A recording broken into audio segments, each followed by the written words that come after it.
تخيل منصة لتداول العملات المشفرة اختفت هي ومعها 250 مليون دولار. حكاية مليئة بالغموض والتسلسل، وأسرت هذه الحكاية مجتمع العملات المشفرة، وأثرت على المستثمرين وجعلتهم يشككون في جوهر الثقة في هذا العالم اللامركزي. في هذا الفيديو سنقوم بتلخيص فيلم وثائقي أصدرته نتفليكس مدته تتجاوز الساعة. سنقوم بتلخيصه إلى عدة دقائق.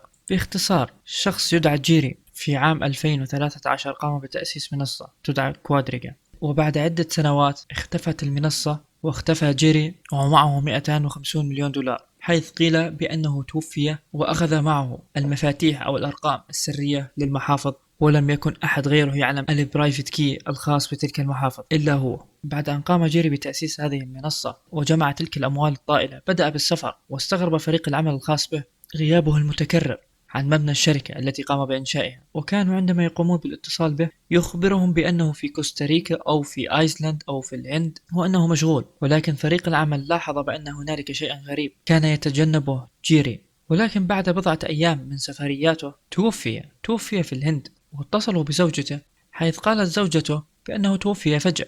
قاموا بأخذه إلى المستشفى وتدهورت حالته الصحية وتوفي في الهند وكان عمره 30 سنة. وبعد موته بعدة أيام تم إيقاف المنصة، ونشر فريق العمل الخاص بالمنصة بأنه لا أحد يعرف ما الذي يحصل. وبدأ المستثمرون الشعور بالقلق، وتم عمل الكثير من اللقاءات مع الأشخاص الذين تم الاحتيال عليهم. منهم هذا الشخص الذي يظهر في الصورة أمامكم، قام ببيع شقته ب400 ألف دولار كندي، وكان يريد أن ينقل هذه الأموال من دولة إلى دولة، فاختار العملات الرقمية، وذلك للتخفيف أو للتقليل من العمولة التي يأخذها البنك. فاختار منصة كوادريجا وقام بعملية التحويل، ولكن انتظر عدة أيام وأسابيع وأشهر ولم يحصل على شيء. ومن ثم مات جيري وأعلنت المنصة إفلاسها. استغرب المحققون من قصة بأن البرايفت كي هو فقط موجود مع الشخص المتوفي مالك المنصة، لأن أي صاحب منصة يتخذ إجراءات احترازية في حال وفاته مثلا، حيث سيتمكن فريق العمل من الوصول إلى أموال الناس. ولكن إلى حد هذه اللحظة كانوا يعتقدون بأن المنصة هي منصة نزيهة، وخطأها الوحيد بأن مالكها هو فقط الذي يمتلك البرايفت كي. ولكن بعد كثرة الشكاوى من الناس الذين شككوا في موته أصلا، وقالوا بأنه لم يمت، وإنما هذه أكاذيب لفقها، وأنه يعيش الآن في أحد الجزر ويتمتع بالأموال الخاصة بنا. فأرسلت الحكومة الكندية شخص يقوم بالتحقيق، أرسلته إلى أحد المستشفيات الهندية التي أقام بها جيري. طبعا هو ادعى بأنه ذهب إلى الهند الأستاذ جيري لكي يقوم ببناء مساكن لدار الأيتام، ولكن المستثمرين لم يصدقوا تلك الادعاءات. ويقول أحد المتحدثين في هذا الوثائقي بأن العملات الرقمية غير منظمة إلى حد بعيد، وتعرض بعض الأشخاص للهجوم ثم تعرضوا للتعذيب من أجل أن يقوموا بالإدلاء بالبرايفت كي الخاص بهم. وهنالك بعض الأشخاص في هذا الوثائقي لم يقوموا بعرض وجوههم، وقالوا نحن نخاف على أنفسنا من المجرمين، لأنه في بعض الأحيان يقومون بالترصد لهم ويقومون بضربهم إلى أن يقوموا بالاعتراف بالبرايفت كي الخاص بهم. وأثناء التحقيق في موت جيري والبحث في المرض الذي يسمى كرون الذي تسبب في موته، واكتشف المحققون بأنه هذا المرض لا يؤدي إلى الموت، أو للدقة بأن كل 3% من المصابين تتدهور حالتهم الصحية ويموتون، لأن النسبة جدا ضئيلة. من الصعب جدا أن تكون أو أن يكون جيري هو إحداهم. وبعد ذلك انتشرت شهادة الوفاة الخاص به، ولكن أثناء التحقيقات يعلمون بأن في الهند سوق مزيف لإصدار هذه الشهادات.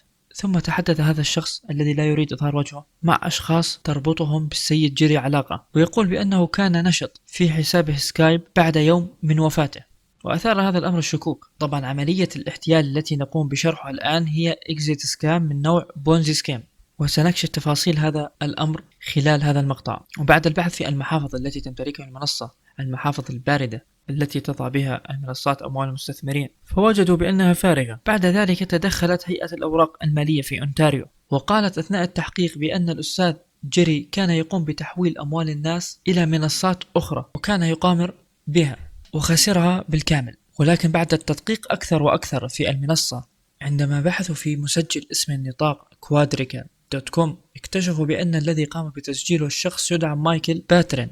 وبعد ذلك اكتشفوا أيضا بأنه متورط في خدمات غسيل الأموال، وإن لديه أكثر من اسم أو أكثر من شخصية، حيث بعد تتبع شخصيته على الإنترنت من قبل المختصين وجدوه باسم آخر وهو عمر دناني، وأنه مسجون حاليا في سجن أمريكي بتهمة بيعه لهويات مزورة. قام بإنشاء موقع إلكتروني لبيع الهويات، وأصبح هو المشتبه به الرئيسي الذي ما زال على قيد الحياة. وبعد التعمق أكثر خلفه، اكتشفوا بأن جيري قام بالتعرف عليه في أحد المواقع المتعلقة بالاختراق، حيث كان جيري يبحث عن شخص يقوم بتصميم له موقع إلكتروني لتداول العملات الرقمية، ولكن هذا الموقع بالأصل بني ليكون موقع احتيالي. فبالتالي تم التأكد بأن منصة كوادريجا بالأصل بنيت لكي تحتال على المستخدمين، وليس سبب انهيارها هو موت جيري، ولكن استطاع أن يخدع الناس بسبب الخطب الرنانة والمؤتمرات، وكان من أوائل الأشخاص الذين يقومون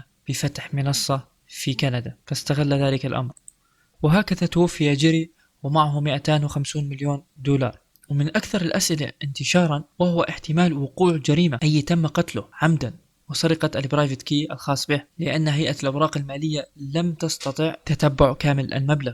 فهنالك مبلغ مشكوك في أمره، هل ذهب إلى زوجته أم إلى أشخاص آخرين؟ والغريب أكثر بأنه كتب وصية وقام بالتوقيع عليها قبل وفاته بأسبوعين، وقام بالتنازل عن العقارات التي يمتلكها وعن الطائرة الخاصة به لزوجته ولعائلته. فبالتالي إذا قام بكتابة تلك الوصية فهو كان يعلم بأنه سيموت، فبالتأكيد كتب عناوين أو الأرقام السرية للمحافظ التي يمتلكها الخاصة بأموال المستثمرين، قام بكتابتها في مكان ما أو على ورقة ما، وربما أعطاها لزوجته أو لأحد أصدقائه.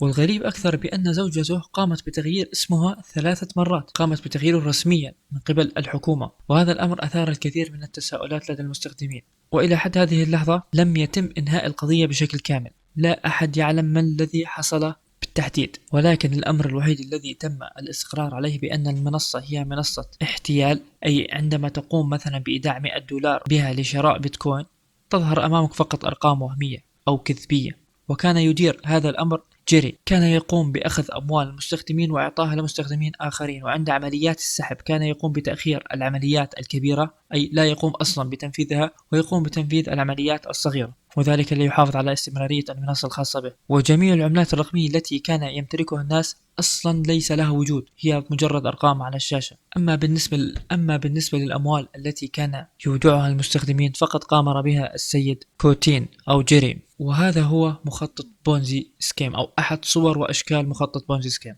فالفائدة أو العبرة التي سنأخذها من هذا الفيديو هو بأنك لا تستثمر بأي منصة لم يتم تدقيقه وإثبات الاحتياطي الخاص بها، فكون حذر من المنصات الاحتيالية وخاصة المنصات الجديدة، وابتعد عن جميع المنصات الجديدة، فلتبقى في المنصات القديمة والمعروفة. وسأضع رابط في أول وصف للمنصات التي قامت بإثبات الاحتياطي الخاص بها وقامت بعمليات التدقيق اللازمة للأكواد البرمجية. وإلى اللقاء.